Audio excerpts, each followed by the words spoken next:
আসসালামু আলাইকুম। বাংলাদেশ জাতীয় চিড়িয়াখানা থেকে সবাইকে স্বাগতম। আজকে আমি আমার বাচ্চাকে নিয়ে চিড়িয়াখানা পরিদর্শনে গিয়েছিলাম। এর আগেও বহুবার গিয়েছি, কিন্তু যতবারই গিয়েছি এই জলহস্তিগুলোকে কখনোই পানি থেকে উপরে উঠতে দেখিনি বা উপরে কোনো স্থলভাগে তাদেরকে আমি দেখতে পাইনি।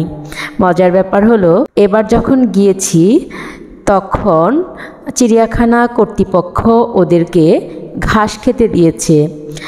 আর মজার ব্যাপার হল, এই ঘাস দেখে ওরা সবাই এক এক করে পানি থেকে উঠে আসছে, যেটা আমার বাচ্চা এবং আমি খুবই আনন্দ পেয়েছি এবং খুবই ভালো লেগেছে। আসলে কখনোই তো আমরা দেখিনি, ওরা তো সবসময় পানির মধ্যেই থাকে, কিন্তু এবার ওদেরকে দেখলাম।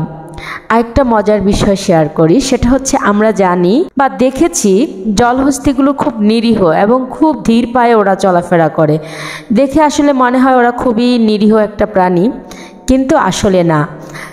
চিড়িয়াখানা কর্তৃপক্ষ যেটা বলছেন যে ওরা খুবই ভয়ঙ্কর এবং ধূর্ত, যদি রেগে যায় তো ওদেরকে আসলে সহজে রাগানো ঠিক না।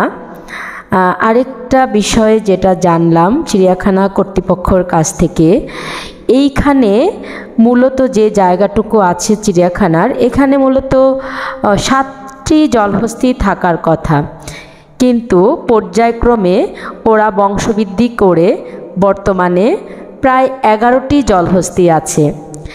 যেটা কর্তৃপক্ষ বলছেন, ওদের আসলে জায়গার তুলনায় অনেক বেশি জলহস্তি রয়েছে। তো কর্তৃপক্ষ চিন্তাভাবনা করছেন এদেরকে দূরে কোথাও হয়তো স্থানান্তর করবেন।